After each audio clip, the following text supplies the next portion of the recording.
ৰিণিকী ভূঞা শৰ্মালৈ মুকলি চিঠি অখিল গগৈৰ চিঠিখনত লিখিছে আপোনাৰ মানহানিৰ বাবে নহয় জুবিনদাৰ প্ৰাণহানিৰ বিৰুদ্ধেহে আমাৰ যুঁজ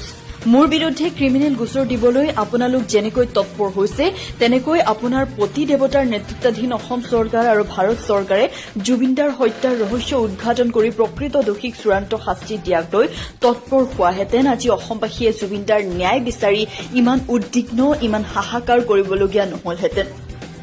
তেওঁ লগতে লিখিছে মোক যদি জুবিনদাৰ হত্যাৰ তদন্ত কৰিবলৈ ছিংগাপুৰলৈ সঁচাই আপুনি পঠিয়াব বিচাৰিছে তেতে অসম বিধানসভাৰ সদন সমিতি এখনৰ অধ্যক্ষৰ দায়িত্ব দি সাংবিধানিক ক্ষমতা দি পঠিয়াওক মানে পঠিয়াবলৈ আপোনাৰ স্বামীক কওক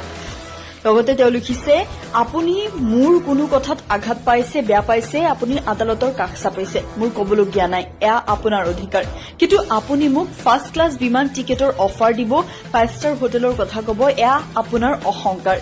তেওঁ চিঠিখনত আৰু লিখিছে